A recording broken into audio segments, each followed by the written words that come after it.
We do want to turn now to the latest from the Middle East, and the Israeli Prime Minister's office and an Israeli hostage family group says they have received a list of 3 names of hostages Hamas says will be released tomorrow. They will be exchanged for dozens of Palestinian detainees held in Israeli jails. It's the 6th exchange in the first phase of the ceasefire agreement. Senior CBC correspondent Sasha is on this story for us. He joins us now from Jerusalem. So Sasha, it appears the fragile ceasefire may be holding for now after it seemed in doubt earlier on in the week. Where do things stand?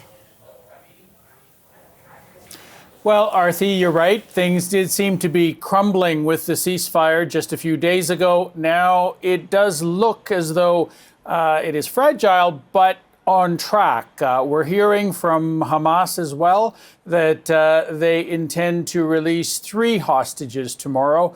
3 men. One is an American Israeli, another is a Russian Israeli, and a third a third man also being released. We don't have any more details than that, but just that in itself seems to be a step forward from the threats that were flying back and forth just a few days ago. Hamas threatening not to release any more hostages because it said Israel wasn't living up to its end of the bargain, not allowing enough aid in and dragging its feet. As far as the Americans were concerned, of course, we heard Donald Trump threatening that if Hamas didn't release all the hostages tomorrow, that there would be hell to pay, and Israel calling up its reservists and massing its army ready to attack in Gaza once again if the ceasefire deal fell apart. We're also hearing that they have been pressuring Hamas to release more than just the 3 that were scheduled, but so far to no avail. All of this, of course, is also having an impact on the lives of Gazans, the Palestinians inside. They have been benefiting from more aid coming in, but there's still shortages of drinking water, shortages of shelter material, which is not being allowed in, and heavy equipment to move a lot of this debris that's been obviously built up over 15, 16 months. This is what the aid agencies are saying now about that situation. As the uncertainties mount, we need to focus all efforts on avoiding a return to war, which would be an absolute tragedy. And I reiterate the call for a permanent ceasefire and the release of all hostages without delay. The ceasefire has offered a much-needed respite. So a respite, but there's only 2 weeks left in this phase of the ceasefire, and no word yet whether things will move on to the next phase, which would be critical to getting more of that aid in. Arthi?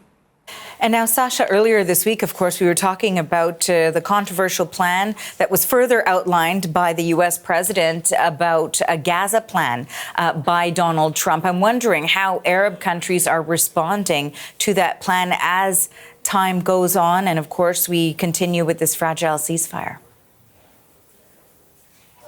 Right. They are very frustrated and outraged in this part of the world, the Arab countries, that Donald Trump would be, what they feel, threatening them in this way, in particular threatening Jordan and Egypt to take Palestinians in. If you remember, that involved emptying Gaza of some 2 million Palestinians and moving them into Egypt and Jordan. Both of those countries have flatly rejected that, but they are under pressure because they depend on U.S. money for military aid and other things as well. So we are hearing that the Arab countries are getting together to try to come up with an alternative to the Trump plan.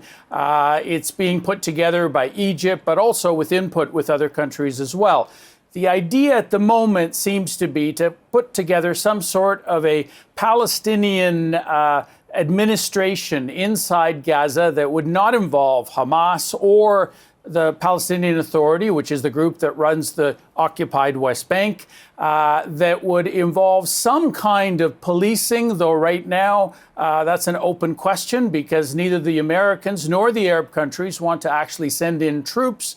And would have some kind of a pathway to a two-state solution, to a Palestinian state at some point down the road. And that is a key demand from the Arab countries, who see the Trump plan as being something that would basically put a roadblock to any path, any road to this two-state solution. And that, of course, they see as completely unacceptable. So all of that, a lot of moving parts going on in the Arab world. They are trying to come up with their own plan to present some kind of an alternative.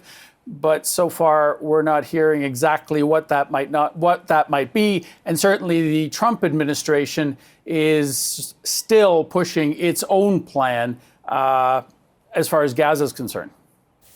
Sasha, thank you so much. That is the CBC's senior correspondent, Sasha Petrusek, in Jerusalem.